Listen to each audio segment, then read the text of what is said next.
Okay, I'm going to talk to you today about how to see the aura. Now, this is something I teach in my circles, and seeing the aura comes usually at a stage after people have first developed other sensing things such as psychometry and various other lessons I teach people. So you're kind of jumping a bit if you just want to go straight into seeing the aura. I've got some notes in front of me which I'll be referring to every now and again. I'm going to try to do this with you in 6 simple steps really. There's other techniques I do also teach about sensing auras before seeing, but here I'm going to talk basically about what the aura is and how you can very simply and easily get started with seeing the aura.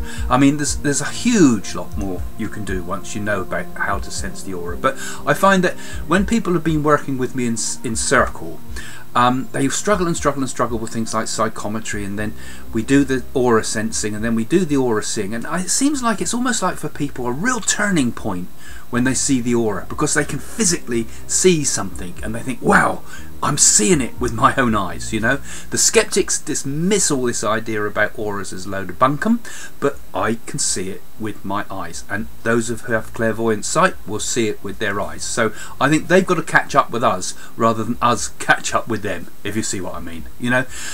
Anyway, before I start ranting on, now let's think the aura. It surrounds the human body. You'll see it like a brilliant kaleidoscope of luminosity. This is what we call the aura. It's closer to a light than anything else, and this is like our projection of our life force itself. It's the energy that animates the human body and sustains it. It's what makes the rest work, you know. And I'll be showing you how to see this aura. Now, although it's kind of rejected by mainstream science, there was a philosophy that used to be about this called vitalism years ago. And this claimed that all living things were driven by a vital force that they called the vital spark. Now this energy, this élan vital, I think they used to call it, has all been rejected by modern day science, and it rejects the whole idea of the soul, it rejects the whole idea of the spirit. You know, it says consciousness is just generated by the body and so forth. So it rejects the idea, but perhaps we are referencing something that was an older idea of vitalism here. Now this light, this energy, in India they call it this prana energy. This is seen by people like myself as sort of like a fibrous light. You know, that's the only way I can describe it. It's like little fibres, like iron filings, like when you put iron filings under a piece of paper and at school, and you used to have to see the magnetic fields and all the fine little lines that come out. It's a bit like that around your fingers and hands, right? And it often appears sometimes like a mandala of light around the head too, you know, and there's all sorts of shades there, and these change according to your health and mood and feelings and your spiritual condition. So that's another whole lesson about the colours of the aura and what they mean, but they have different meanings. Basically the darker ones are the more depressed colours, the brighter ones are the more happy colours, and the actual colours in the aura also connect with things like typical psychology of colour too, such as red is anger or vitality, you know, sports, anyway, so on. But I want to show us how to see it. Now, before we can see the aura, we also have to think about what isn't the aura, because a lot of people confuse the whole idea of the lights that they see as thinking that they're auras. Now, the lights that's seen in migraine and epilepsy are not auric lights. They're a different type of thing. They're not the same thing as we would understand when we do our spiritual work. They're not seen with clairvoyant vision, those. Similarly, the little floaters that go around in the eyes, those little cellular debris that floats inside the liquids, the aqueous of the eye, those are commonly called floaters. You know, they're not auras too. I've seen someone give readings based on those. Nonsense. You know, that's just cellular debris in the eye. And also the bright spots of light that are caused if we rub your eyes or press the eyes a little bit, you know, lightly. You get little things of light, little tiny fairy lights floating around. They're not auras either. They are the flashing of the retina. They're caused by the retina at the back of the eye when we touch that. And similarly, people suffering from a condition called ocular migraine, also as a migraine with aura, that's not the human aura we're seeing. We're not talking about that. Those migraine attacks where you see flashing, simmering lights, zigzag shapes people get in all directions, sometimes bright, sparkly lights, that is not the aura. Those are again, got physiological reasons for those being there.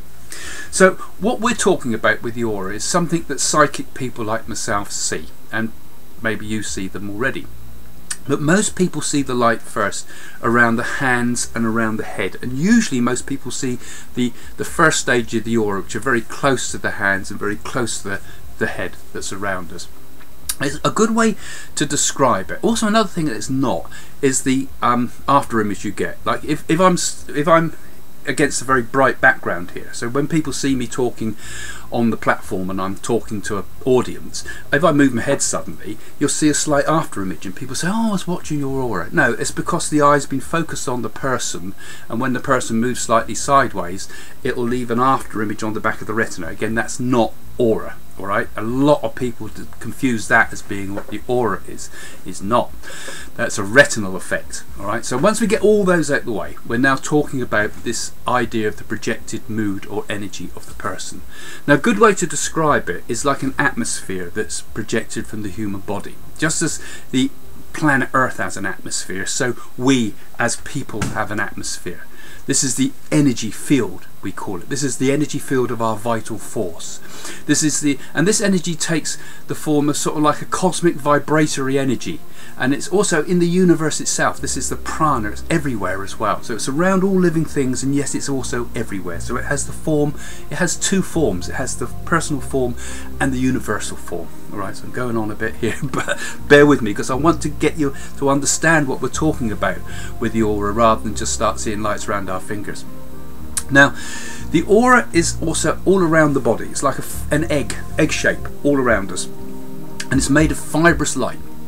It surrounds the whole body, and some see it like a heat haze, and it radiates around the person, and it shimmers with light and energy, and it's got every tone imaginable, including those that they say are beyond the visible spectrum. These are the lights that are of the the heavenly lights that are also seen by some people in the aura. Now, most people can sense the aura, and some can see it. So if you don't see it, don't worry. It's just as important when you sense and feel the aura, which is another lesson really. But if you, just as an example, if you stood close to a stranger that you've not met and you felt that you can kind of feel their personality, something we call the human atmosphere, you know, sometimes you don't like someone right away and you don't know why, you're perhaps picking up their vibration, their feeling. You know that that's a bit of an odd one, or that's a nice person, or that's someone I feel comfortable with. And also, you might, for example, if you've ever interrupted, if you've gone round to see a married couple and they might have had a row, and you step inside and you've interrupted a row but you don't realise it, okay, you might get facial clues and things like that, but often they might say, oh, hello, nice to see you, Craig, come on in, and that something's not right. They've been arguing, and they behind all the sweet smiles and pretenses, behind that facade, you can feel that there's been a bit of a thunderstorm, because you can sense it, you can sense the aura. So this is really where you should be learning to get connected with the aura, not just the seeing but the sensing, feeling in your normal day-to-day life. So you're sensing the moods of people in their aura. You're getting to know something about them that they've not revealed, and this is just as important as seeing it. And perhaps you've already had some form of psychic sight. Perhaps you've been too embarrassed to talk about it. I certainly would see the aura as a child, and it's not something you can talk to people about. Why is your head on fire? You say, oh, shut up, don't be stupid. We often dismiss it. Okay, now we're going to talk about how to see the aura basically in 6 steps. First step is to get the lighting right, to get your conditions around you right. You want low light but not pitch black. So I would suggest that you can do a bit of the exercise now, but also do it when you're in bed tonight. Because if you work in low light, the actual conditions in the bedroom usually when the lights are off are perfect, because you've got a low light, you've got enough seepage coming from underneath the door and through the curtains, and in most people's home it's a comparatively low light in the bedroom, so you can see your hands when you hold them in front of you, but you're not struggling to see them. You can see the outline, the edge of them. So that's your first step. Get the setting right. Now then, what I want you to do next. Now, step 2. I've got my list here. Now step 2, as you lie in bed, I want you to hold your hands out straight out in front of you and look gently at them. You're not staring like this, just gently. You remember you're in low light, and gaze at them. Now this is a bit hard for people because we always look, we don't gaze. We got to sort of got vacant gazing. We've got to almost look past the hands, because the aura won't appear in bright light, but it will appear in a low light. Now, just simply gazing, and as if your attention is fixed around here, around the outside of the hand. It's not looking at the fingers, it's sort of beyond it, it's just around it. So you're almost vacantly looking, so you're slightly out of focus. That's your first step, to get that idea of looking with a gaze, because you might even then start to see a haziness around the hands. The light might seem slightly different around the hands, the background will seem slightly out of focus, you know. And then try fixing your attention on the hands. This is your third step.